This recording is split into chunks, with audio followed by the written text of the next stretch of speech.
Bonsoir et bienvenue dans le vrai monde.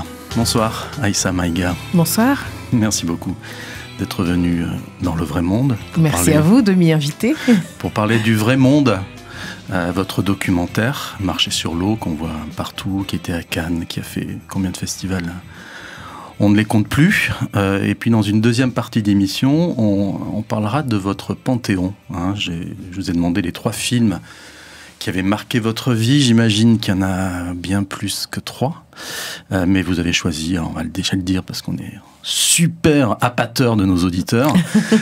Il y a Truffaut, Les 400 coups, Michael Haneke, Le ruban blanc, Michael Haneke avec qui vous avez tourné, et En attendant le bonheur d'Abderrahmane Sissako. Comment allez-vous en ce moment ? Je vais bien, très bien. J'accompagne mon film dans beaucoup d'endroits. Ça provoque beaucoup de discussions, beaucoup d'échanges, parfois des prises de conscience sur cette question de l'eau et du réchauffement climatique.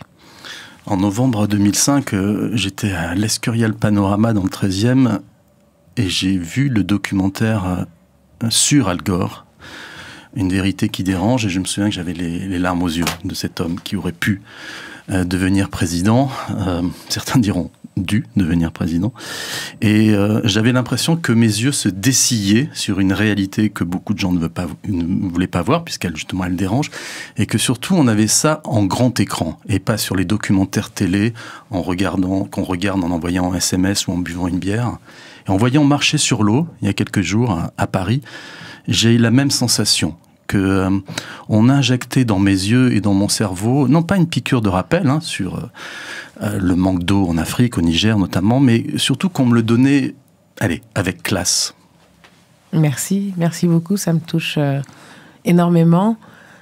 Ça faisait partie de mes exigences de départ, de filmer, certes, une forme de dénuement, mais en rendant hommage à la dignité que déploient les gens chaque jour pour prendre soin d'eux, pour rester debout, pour éduquer leurs enfants.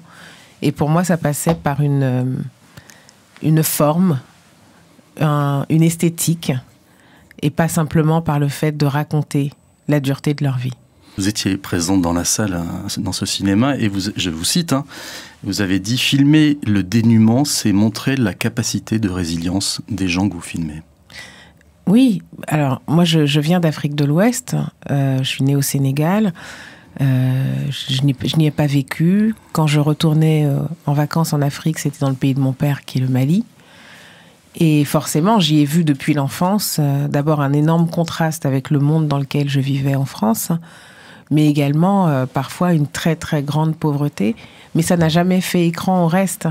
Ce qui était important pour moi lors de tous ces voyages, lors de toutes ces vacances, c'était le lien que j'avais avec, évidemment, ma famille, en premier lieu, mais aussi, plus tard, avec les amis, les collègues que j'ai pu rencontrer sur le continent africain.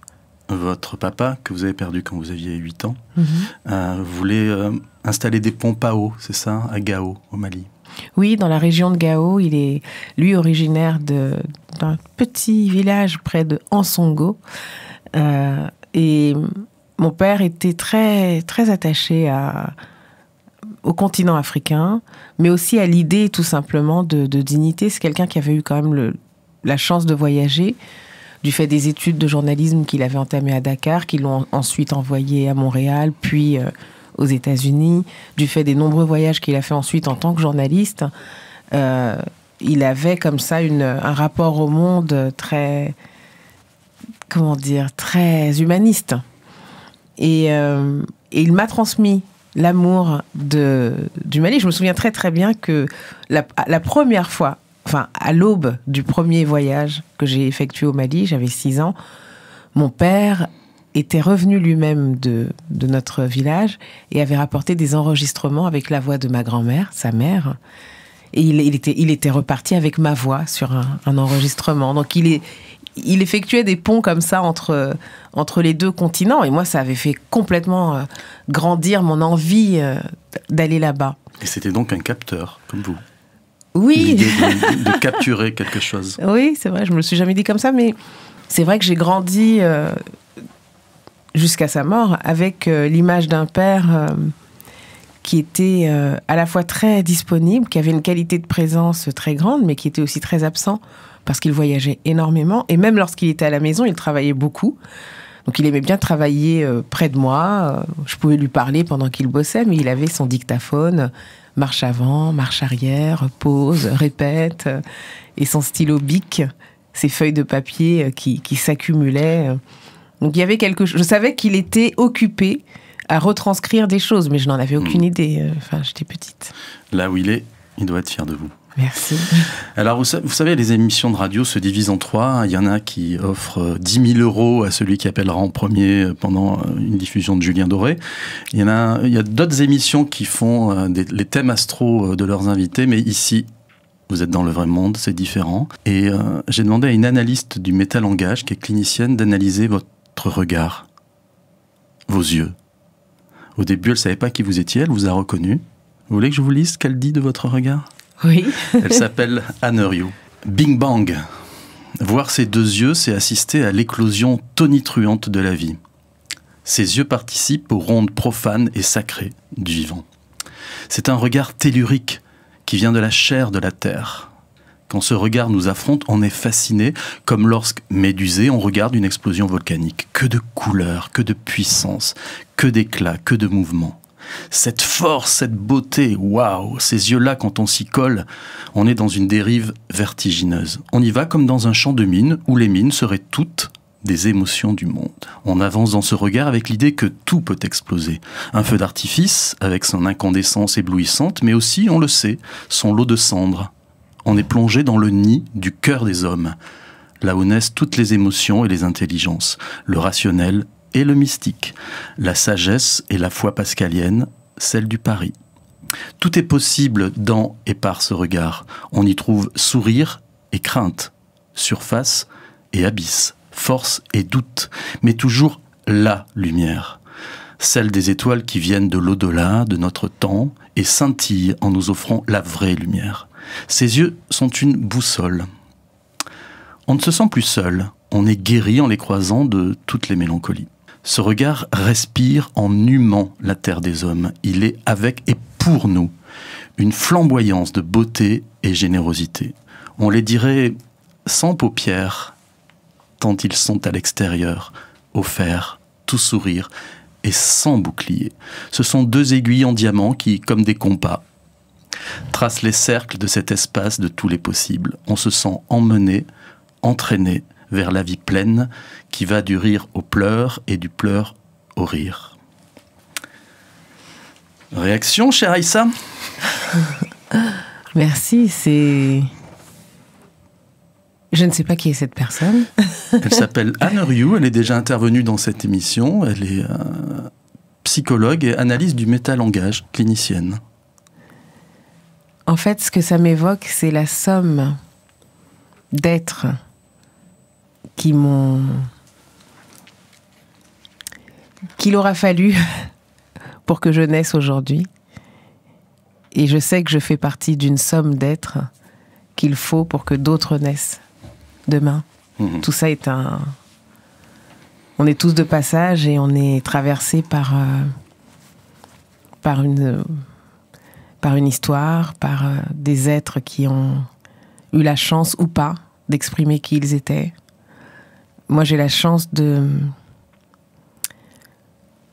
pouvoir dire ce dont je suis témoin, de pouvoir mettre en mots et maintenant en image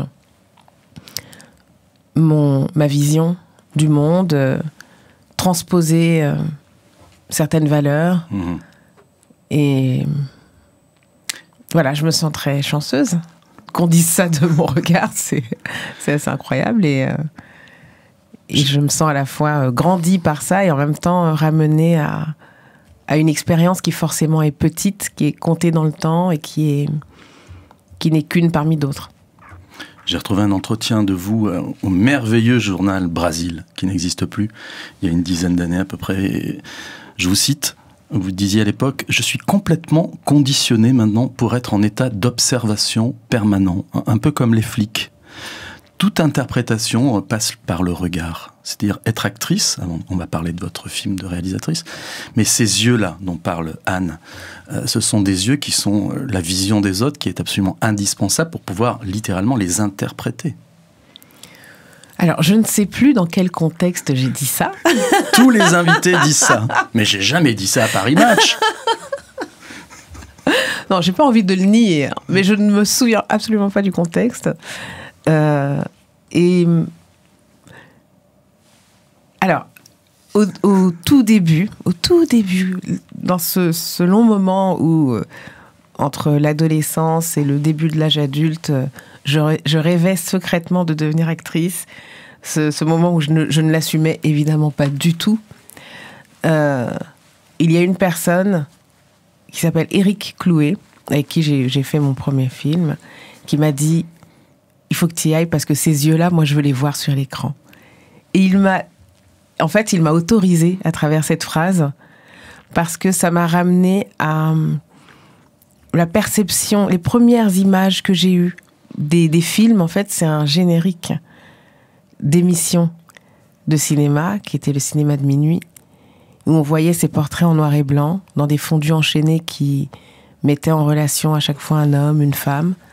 Et il y avait vraiment la question du regard, du regard qu'ils avaient l'un sur l'autre et de la façon dont nous, on pouvait les percevoir. Et pour moi, c'était de la magie, tout simplement. Dans le livre « Noir n'est pas mon métier », que vous avez initié, on va dire, et dans lequel vous intervenez, moi j'ai appris que votre premier rapport au cinéma, c'était un rapport spatial. Hein. Vous voyez le film « Le tambour » de Volker Schlöndorff, un film très fort avec un enfant avec son tambour qui hurle, et vous étiez, je crois, au bout du couloir, c'est ça? Vous aperceviez le film. Déjà, il y avait quelque chose de l'ordre d'un regard...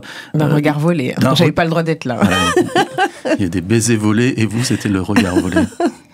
J'avais absolument pas le droit d'être là. Je devais être couchée. J'étais censée dormir. J'imagine que le lendemain, j'allais avoir école. Et je me souviens d'une attraction hyper forte et puis de ce truc mêlé d'interdit, en fait. L'interdit qui me concernait en tant qu'enfant. Je n'avais pas le droit d'être là, donc je me cachais dans le couloir. Et puis l'interdit de cet enfant dont c'était l'histoire, le tambour, cet enfant qui dérange le monde adulte, qui peut même arrêter le temps avec son cri strident. Et pour moi, le cinéma, au départ, c'était ça. C'était vraiment quelque chose de volé ou de rare. Je n'allais pas souvent au cinéma.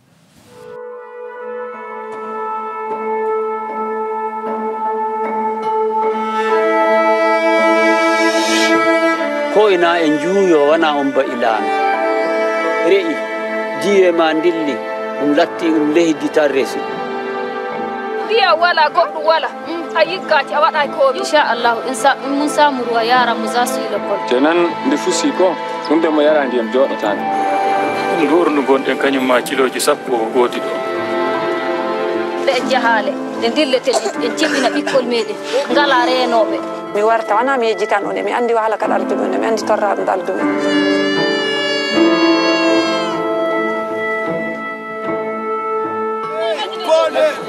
On est au-dessus de l'eau, mais c'est tellement profond, c'est pour cela. Là, il faut un forage.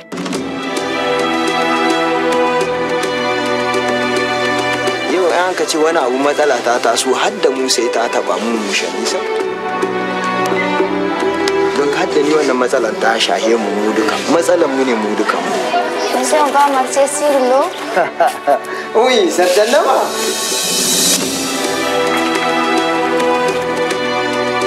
Pourquoi aujourd'hui, ce n'est pas comme avant? Pourquoi il n'y a pas d'eau? C'est ça qu'on appelle les changements climatiques.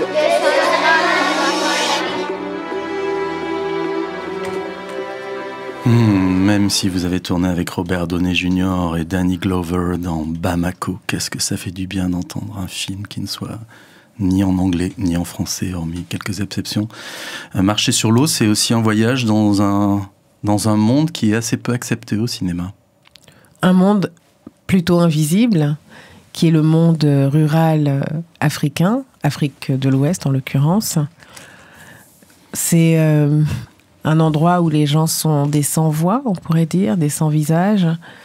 C'est un village qui s'appelle donc Tatiste, qui est habité par une communauté Peul-Wodabé, des nomades en voie de sédentarisation, non pas parce qu'ils choisissent de s'ancrer dans un territoire, mais parce qu'ils n'ont pas vraiment le choix. Les saisons des pluies, en raison du réchauffement climatique, se sont amenuisées. Elles duraient il y a 25 ans entre 3, 4, voire 5 mois, et aujourd'hui, la saison des pluies est terminée en 2 mois. Donc il faut tenir le reste de l'année sans pâturage, sans eau, et avec un contexte alentour qui est assez peu propice au nomadisme, du fait de la rareté des terres fertiles. Les conflits avec les agriculteurs se multiplient. Et puis la situation sécuritaire dans le Sahel est également problématique pour les habitants de ces terres. Et le manque d'eau conditionne tout le reste, c'est-à-dire sans eau, on ne peut pas aller à l'école quasiment. Le manque d'éducation, on est obligé de bouger. Ce sont tout un tas de destins. Et Oulay, une des personnages principales, parce que votre film refuse toute identification facile, je crois qu'à un moment, elle dit « J'ai des mains de vieille gazelle ». Ah, c'est sa mère qui dit ça. C'est sa maman qui dit ça. Oui. Et donc, on a l'impression que c'est réchauffement climatique égale vieillissement prématuré, presque. Pour les femmes, le réchauffement climatique est terrible. D'abord, elles ont la charge du foyer, la charge de la santé des enfants. Sans eau potable, c'est très compliqué d'éviter certaines maladies. Ça fait augmenter la mortalité infantile. Sans eau potable, une femme, lorsqu'elle est enceinte, est exposée également à une fragilité. Au moment de l'accouchement également. Sans eau potable, les enfants doivent... sans accès à l'eau, les enfants doivent faire des kilomètres en même temps que leurs parents pour aller chercher de l'eau là où elle se trouve.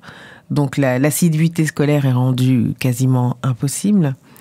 C'est ce qui m'a intéressée, c'est l'idée qu'à travers le manque d'eau, on peut parler de ce qu'est une famille et de ce qu'est l'éclatement d'une famille en raison du réchauffement.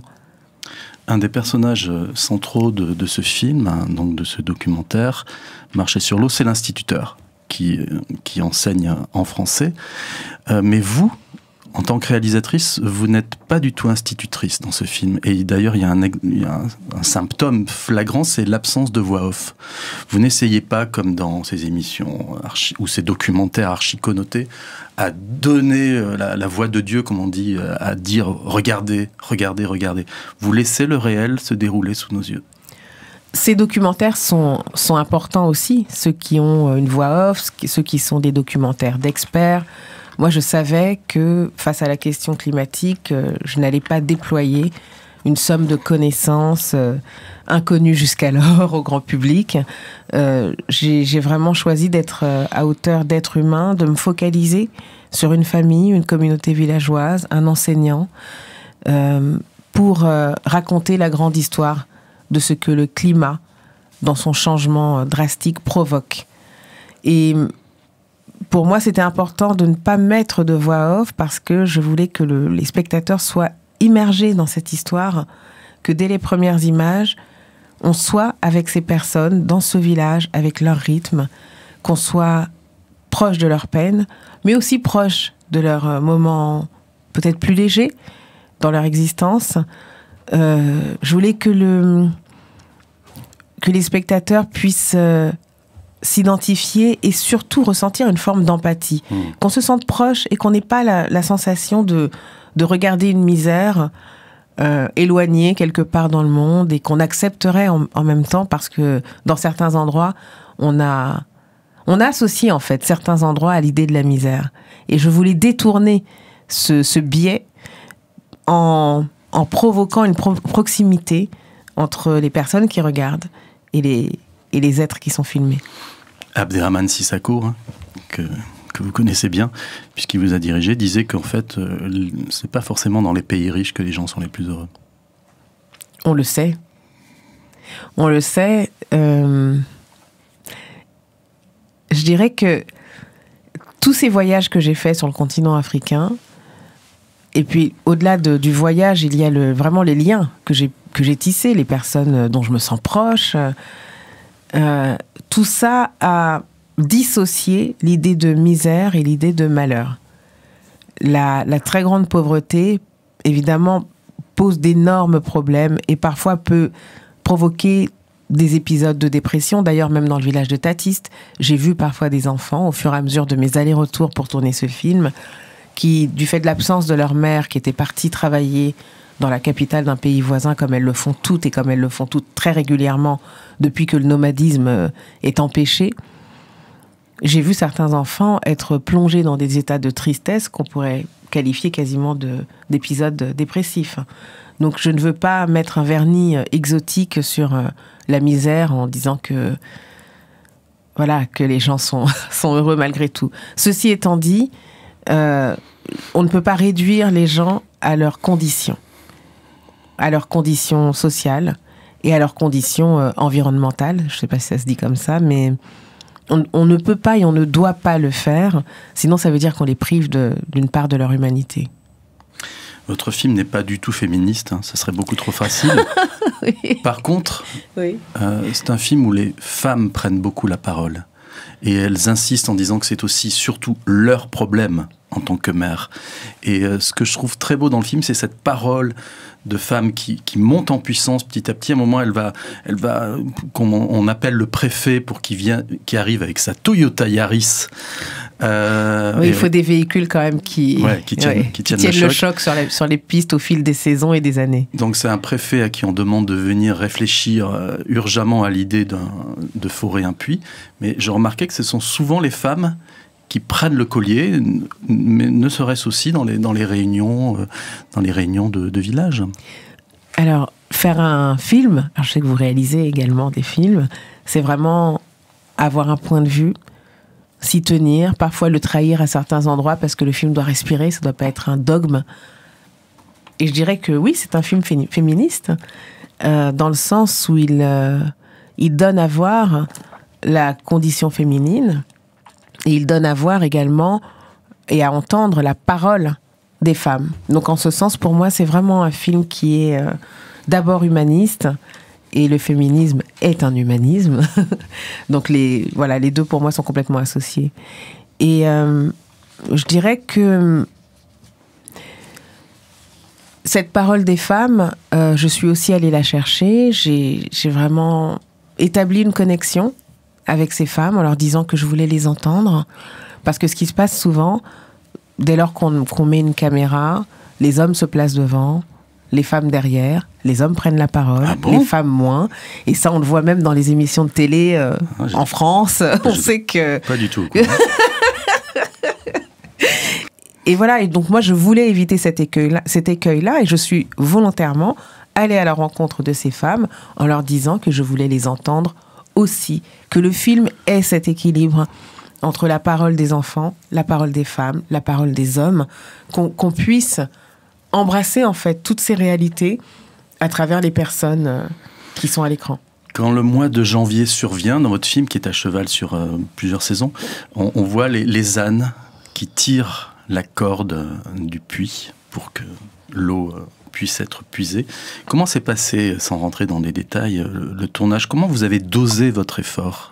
Vous vouliez, j'imagine, que les saisons passent et qu'elles apportent chacune leur lot d'orage, de sécheresse, etc. Moi, j'étais très sensible à ce passage où, tout d'un coup, on sait que c'est janvier, c'est même marqué, et on voit ces ânes qui prennent le relais de l'homme. Personne ne veut être un âne dans l'Azawak. Ça a l'air drôle, peut-être quand je le dis comme ça, mais la condition de l'animal face à la détresse hydrique est déchirante. Les ânes sont donc des bêtes de somme indispensables à la quête de l'eau. L'eau est tellement profondément enfouie dans cette zone, à minimum 80 mètres, voire 100, 150 mètres, que la force des êtres humains ne suffit pas en général à remonter l'eau. Et ce qui m'a frappée avant de partir au Niger, c'est toutes ces photos où je voyais donc des ânes, 3 ou 4 ânes tirant une corde sur une centaine de mètres au moins, et dans une souffrance, un labeur extrême. Et j'ai essayé de faire en sorte que les animaux ne soient pas maltraités. En même temps, c'est un documentaire. J'étais pas là pour altérer la réalité. Mais ceci dit, je disais quand même aux enfants, non, arrêtez de les frapper, s'il vous plaît. Et bon, je dirais que l'être humain, partout où il est, passe avant le vivant. Et que je n'ai quelque part même pas de jugement à émettre là-dessus, parce que moi, je ne manque pas d'eau. J'ouvre le robinet, j'ai accès à l'eau tous les jours. Et bien évidemment que les familles font appel à ces animaux pour soulager leur propre souffrance et accéder à l'eau. Souvent, dans les documentaires, qu'ils soient télé ou cinéma, le contenu prend le pas sur le contenant. Mais vous, ce que j'ai beaucoup aimé à Issa Maïga dans votre documentaire, c'est qu'il y a aussi des recherches visuelles, des petites trouvailles. Et il y a un moment dans le film où j'ai eu carrément les larmes aux yeux, et on voit une jeune femme, je crois que c'est Oulaï, qui dit « Si j'avais étudié, j'aurais pu mieux aider mon village. » Et là, tout d'un coup, son visage devient flou. Comme si sa vie s'effaçait, en fait. Son potentiel de vie s'effaçait. Sans ce flou, c'est pas du tout la même chose. J'avais filmé les personnages principaux, les protagonistes du film, de différentes manières, dans leur quotidien, en captant sur le vif leurs actions, leurs moments de vie. Parfois, on a convoqué des choses parce que je n'étais pas là tout le temps, donc on a beaucoup discuté. Et ces discussions, c'est des heures et des heures d'entretien, d'interview, face caméra. Je ne savais pas à l'époque si je les utiliserais ou pas. Et puis, il y a eu ces portraits muets. Au départ, je savais pas bien pourquoi je les faisais, mais je sentais, j'avais besoin de le faire. Et ces portraits, je ne les ai pas tous utilisés. Et celui dont vous parlez, c'est celui de Souris, la tante de Oulaï. Et c'est vrai que la mise en relation entre cette image-là et un moment d'entretien, une interview qui a été faite, qui est totalement déconnectée de ce moment de tournage, cette mise en relation, d'un seul coup, donne à voir, en fait, la façon dont, enfin, vous l'avez dit beaucoup mieux que moi, je vais vous paraphraser, mais donne à voir la façon dont, le regard que les gens portent sur leur propre trajectoire. Mmh. Et pour des personnes qui ne sont pas considérées, les Peul Wodabé sont un peu méprisés dans la société nigérienne. Ils sont des nomades, ils ont leurs propres rites, très spectaculaires. C'est pas des gens qui sont très respectés. On pourrait les comparer un peu aux Roms en France. Mmh.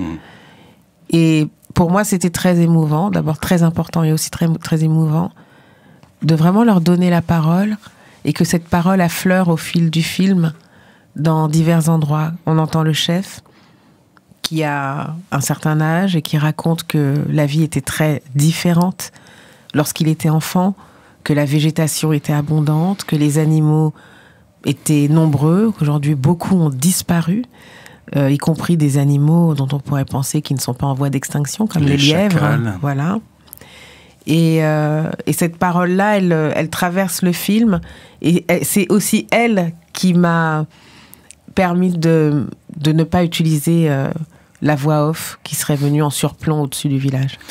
Quand un enfant dit dans votre film « Cette nuit, je suis allé faire pipi et j'ai vu un génie », est-ce que c'est un rêve prémonitoire du forage qui va avoir lieu et qui ponctue le film dans un éclat d'eau qui est aussi un éclat de soulagement? Comment est-ce qu'il faut la comprendre, cette séquence? Alors, pour moi, c'était une séquence hors du temps. À certaines périodes, les enfants dans la Zawak ou les adultes doivent aller chercher de l'eau même la nuit. Donc, durant la saison sèche, l'eau est rare et on la trouve là où on peut, comme on peut. Et parfois, la corvée de nuit s'additionne aussi la corvée d'eau s'additionne aussi durant la nuit. Et ça, pour moi, c'était un moment presque volé au film. Et cet enfant qui parle, Barka, on n'avait pas prévu de le filmer spécialement, mais il crevait l'écran avec sa mine boudeuse, ses tresses de petit garçon Peul Wodabé, son style incroyable, sa certitude d'être déjà un grand à l'âge de 6 ans. Et Barka, il a raconté ça.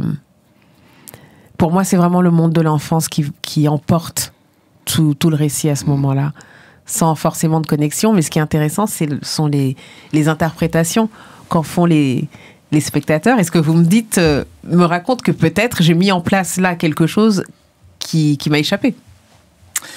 Alors aujourd'hui, on est tous géolocalisés, c'est super triste, mais dans votre film, il y a un moment qui m'a beaucoup amusé, c'est quand on parle de la maman d'Oulaye, hein, il y a un moment où un personnage dit « Oh, elle était au Nigeria, mais maintenant je crois qu'elle est au Togo. » Et donc tout ça, c'est du bouche à oreille, c'est ça ? Comment on peut ça ? Oui.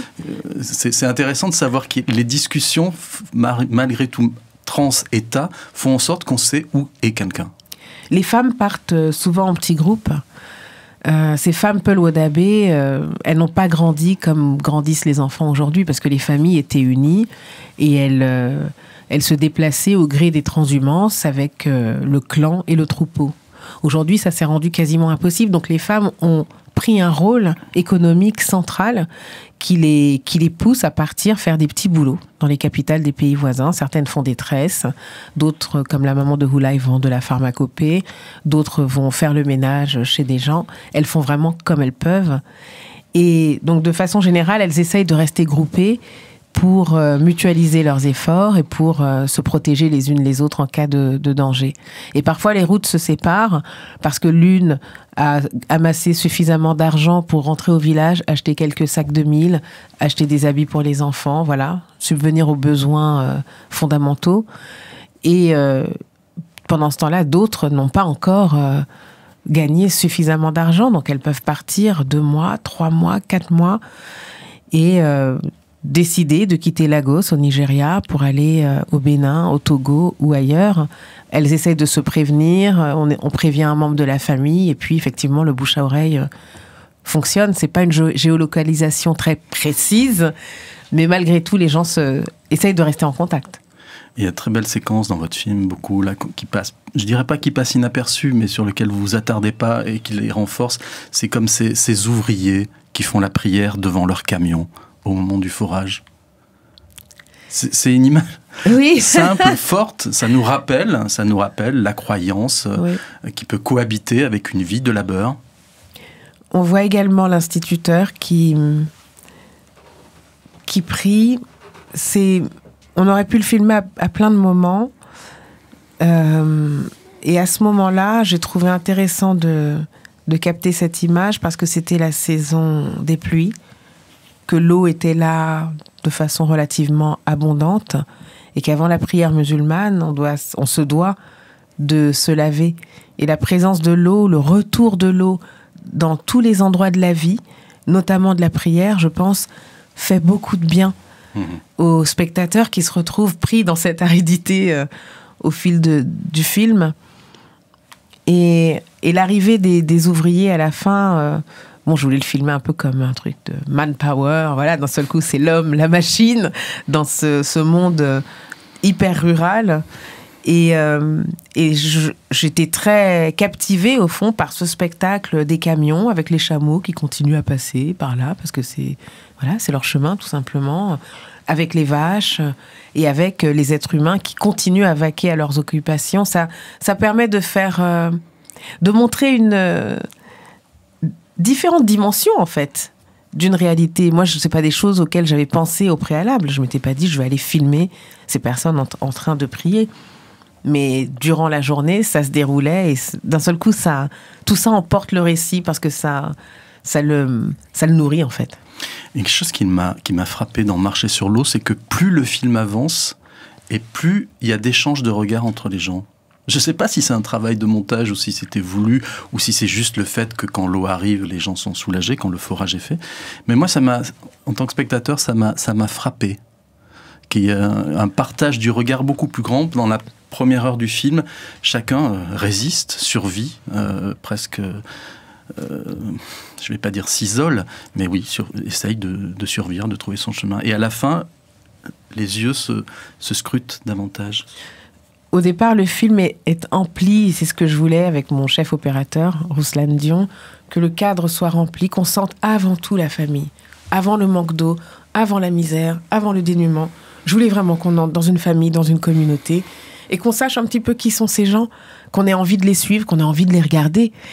Et et donc, moi, j'ai aimé créer cette évolution entre un cadre dans lequel les étoffes prennent beaucoup de place, dans lequel parfois il y a beaucoup de visages.